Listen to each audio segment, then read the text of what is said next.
Module 3, Specific Challenges South Asian Immigrant Women Face in Dealing with Domestic Abuse. Part 2, Racism and Domestic Abuse. Racism, alienation, and domestic abuse or violence. South Asian women face racism or expect to face racism in Canadian society, which results in alienating them. This alienation means they often see their family as a refuge from that racism, even if it is within a toxic relationship.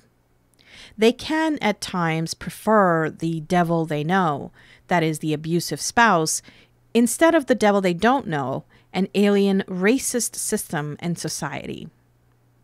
Racism can come from service providers and by other victims. When dealing with South Asian women, it is important to deal with the intersection of gender and ethnicity both.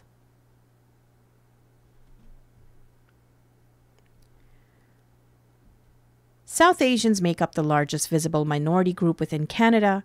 They are generally perceived by the mainstream Canadian society to be family-oriented, academically inclined, and holding traditional values. A lot of South Asian women, especially those who stay at home to take care of their families, have a lack of community exposure within the larger Canadian society.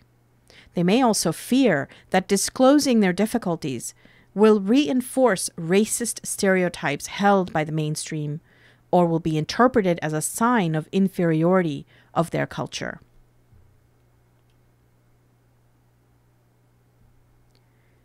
Alienation and immigration. The structure of Canadian immigration also puts immigrant women at risk. Applications for immigration, often made by a Canadian citizen to the Government of Canada asking them to allow their spouses to immigrate to Canada, generally require the resident spouse to financially sponsor the incoming spouse as a dependent and be liable for their living costs for a period of 3 years. Being a dependent subordinates immigrant women and accentuates their subjugation to sponsors or principal applicants. During those 3 years, the sponsoring spouse undertakes the responsibility for supporting their dependent spouse, and the wife has no independent access to resources and is not eligible to receive any Social Security benefits.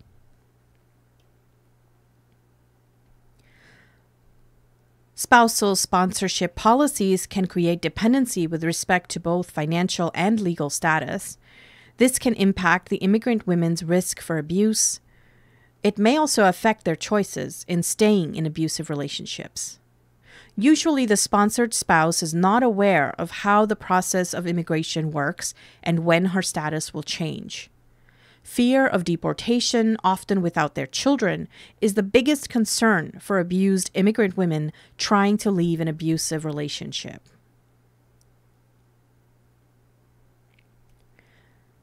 Furthermore, abusers often threaten to cut off financial support or to deport the victim back to their home countries.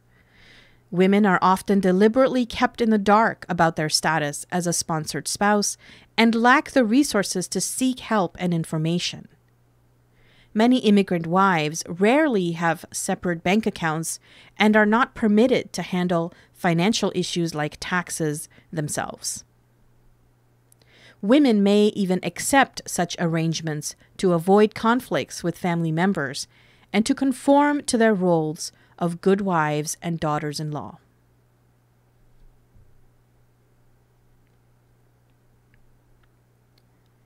Isolation.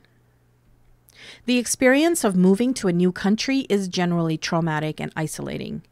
Immigrants leave behind their extended family, their ancestral land, their social capital, and support systems in order to start a new life in an unfamiliar place. In the new foreign environment, they may not know the language, culture, customs, or geographic area. They usually do not know a lot of people in the new country. These situations make it easier for men to control women's lives emotionally, physically, and financially. Abusive spouses further isolate their wives from the society and community by restricting their movement and even restricting their access to means of communication like phone or internet.